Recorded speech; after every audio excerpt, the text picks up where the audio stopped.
5 minute में बनने वाला बहुत ही टेस्टी कुरकुरा मजेदार नाश्ता 2 चीजों से बनाएंगे, वो भी बिना साबुदाना भिगोए, बिना आलू उबाले, बिना डीप फ्राई किए ही। इतना आसान तरीका बताया है कि बस सोचिए और किसी भी व्रत में बना लीजिए। साथ ही में हम व्रत की चटनी भी बनाएंगे, तो ये दोनों जब आप खाएंगे तो रोज यही नाश्ता खाने का मन करेगा। चलिए शुरू करते हैं बनाना।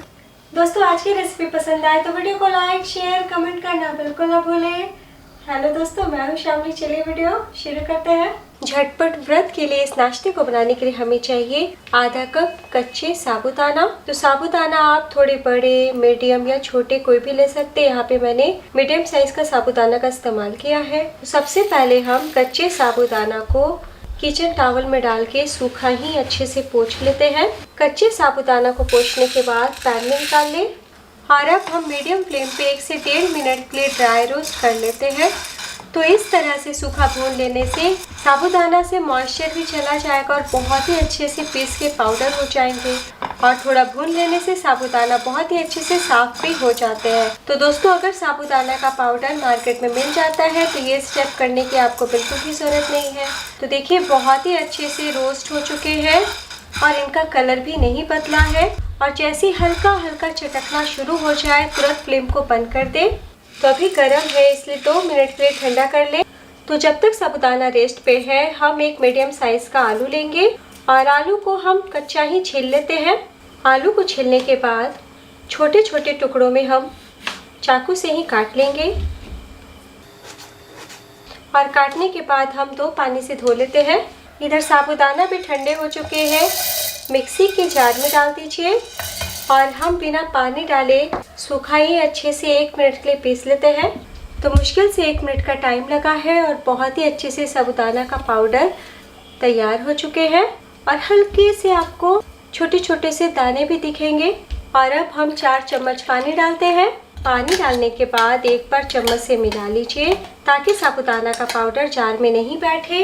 और अब डाल दीजिए कच्चे आलू, साथ ही डाल दीजिए 1 इंच अदरक, 1 हरी मिर्च, हाफ टी स्पून जीरा और वापस से हम पीस लेते हैं।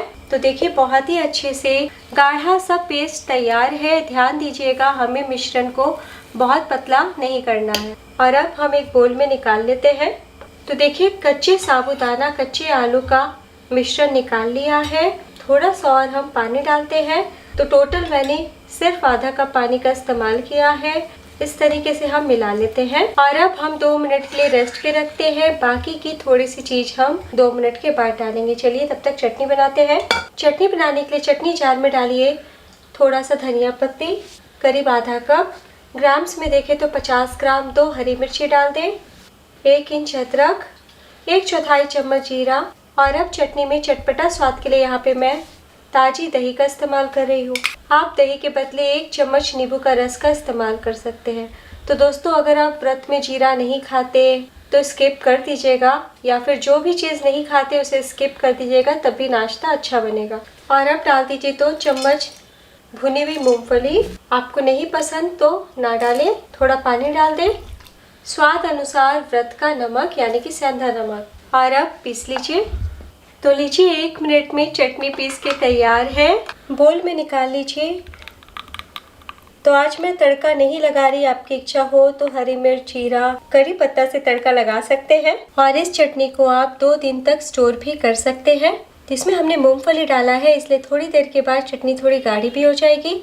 चलिए चलते हैं अपनी मेन रेसिपी की तरफ। इधर 2 मिनट भी हो चुका है और अब हम वापस से चम्मच से इस तरीके से मिश्रण को मिक्स कर लेते हैं। और इतनी ही थोड़ी सी देर में आप देखेंगे कि बहुत ही अच्छे से साबूदाना थोड़े से फूल भी गए हैं। और अब हम बाकी की चीज़ डाल देते हैं। तो 1 चम्मच धनिया पत्ती डाल दीजिए, बारीक कटा हुआ, 1/4 चम्मच काली मिर्च पाउडर, स्वाद अनुसार व्रत का नमक। अब सभी चीज़ों को हम वापस से मिला लेते हैं। तो अगर आप बिना व्रत का बना रहे हैं तो चाट मसाला, गरम मसाला, अजवाइन, प्याज कुछ भी डाल सकते हैं। तो बहुत ही अच्छे से मिला लिया है। एक बार हम हाथों से भी मैश कर लेते हैं। तो जब आप मिलाएंगे ना, तो जैसे डो होता है उतना ही टाइट होना चाहिए, इस प्रकार।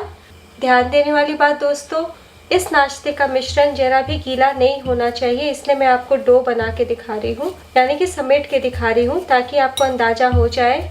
इसी तरीके का डो होना चाहिए। अगर आप पतला कर दीजिएगा ना तो बहुत ज़्यादा ऑयली भी हो सकते हैं और नाश्ता अच्छा नहीं बनेगा। और जब आप हाथों में लेके इस तरीके से बांधेंगे तो देखिए कितने अच्छे से लड्डू की तरह होके और कितने अच्छे से फैल रहा है।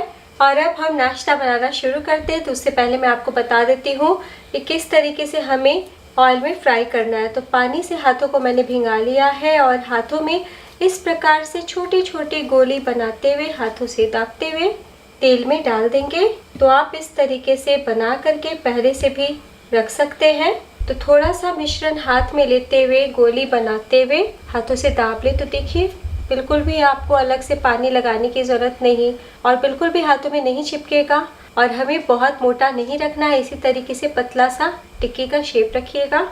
तो हम इसी प्रकार से सभी वड़े को बना लेते हैं। तो देखिए हमने सारे वड़े को बना लिया है और छोटी छोटी टिक्कियाँ का आकार दिया है। कितने अच्छे दिख रहे हैं। तो इस नाश्ते को हम कम तेल में बनाएंगे। 2 से 3 चम्मच ऑयल या घी डालिए। जो भी आप व्रत में खाते हैं उसी ऑयल या घी का इस्तेमाल कीजिएगा। मूंगफली का तेल भी खाया जाता है। तो तेल गर्म हो चुके हैं और अब वड़ी को डालते हैं। तो दोस्तों इस नाश्ते को कम ही तेल में बनाइए, अच्छे बनेंगे। डीप फ्राई नहीं कीजिएगा। फ्लेम को हम मीडियम कर देते हैं और जब एक तरफ सीख जाएंगे तब 2 मिनट के बाद उल्टेंगे। तो 1 से 1.5 मिनट में ही आप देखेंगे कि प्यारा सा कलर आ चुका है। तो जब आपको गोल्डन गोल्डन कलर दिखने लगे तो बस धीरे से उलट लीजिए। तो हम ये इंस्टेंट नाश्ता बना रहे हैं बिना साबूदाना भिगोए, बिना आलू वाले, इसलिए टोटल उलटते पलटते 5 मिनट तक फ्राई कीजिएगा। तो कई बार जब हम साबूदाना वड़ा बनाते हैं तो वो काफ़ी ऑयली हो जाते हैं या फिर ऑयल में जाके फटने लगते हैं। लेकिन अगर आप इस तरीके से कम तेल में बनाएंगे तो बिल्कुल भी ऑयली नहीं होंगे और ना ही तेल सोखते हैं और ना ही फटने का कोई डर रहेगा। तो देखिए हमने उलट लिया है और बस इसी तरीके से दूसरी तरफ 2 मिनट के लिए क्रिस्प कर लेते हैं। तो शुरू से लेके आखिर तक फ्लेम को लो टू मीडियम या मीडियम रखिएगा, बिल्कुल कम या फिर हाई फ्लेम नहीं रखिएगा। तो अगर किसी वड़ी में कलर आपको कम दिख रहा हो तो वापस से पलटी कर ले। तो उलटते पलटते 5 मिनट तक हम क्रिस्प कर लेते हैं। ये ऐसी व्रत की रेसिपी है कि बस सोचिए और बना लीजिए। बहुत ही कम मेहनत, कम चीज़ों में बनके तैयार हो जाता है। तो देखिए उलटते पलटते बहुत ही अच्छे से चारों तरफ से क्रिस्प कर लिया है और कहीं से कच्ची कच्ची नहीं है। तो बस हम नाश्ते को एक एक करके निकाल लेते हैं। है ना बहुत ही आसान। इसी तरीके से हम सेकंड बैच फ्राई कर लेंगे। बहुत ही कुरकुरे बने हैं, आवाज़ सुनिए। चटनी को भी सर्व कर लेते हैं। तो देखिए पहले से गाढ़ी भी हो गई है। बहुत ही आसान स्वादिष्ट नाश्ता है जिसे आप किसी भी प्रकार के व्रत में बना के खा सकते हैं। तो दोस्तों इस आसान व्रत की रेसिपी पसंद आई हो तो अपना एक लाइक ज़रूर दीजिएगा। आपका नाश्ता कैसा बना ये भी बताइएगा। तो बस 1-2 बात का ध्यान देना है, मिश्रण गीला नहीं बनाइएगा, डो की तरह सॉफ्ट होना चाहिए और शैलो फ्राई ही कीजिएगा। फ्लेम को हाई टू मीडियम रखिएगा। तो मैं आपको दिखाती हूँ देखने में जितना बढ़िया दिख रहा है। ऊपर से कुरकुरे और अंदर से बहुत सॉफ्ट, देखिए और कितने नरम मुलायम है। तो बड़ा मज़ा आ जाएगा गर्मा गर्म खा के।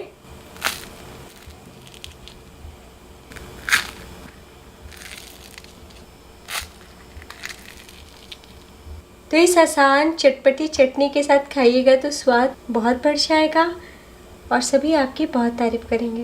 दोस्तों अभी तक आपने मुझे YouTube चैनल श्यामली किचन, हैप्पी पेज श्यामली किचन, वेबसाइट श्यामली किचन और इंस्टाग्राम श्यामली किचन पे मुझे फॉलो नहीं किया तो इच्छा हो तो ज़रूर फॉलो कीजिएगा और आज की रेसिपी को लाइक शेयर कमेंट भी ज़रूर कीजिएगा। मैं फिर मिलूंगी ऐसी ही मज़ेदार आसान रेसिपी के साथ नेक्स्ट वीडियो में। मेरे साथ ज़रूर जुड़िएगा। तब तक अपना ख्याल रखिए। Bye and take care.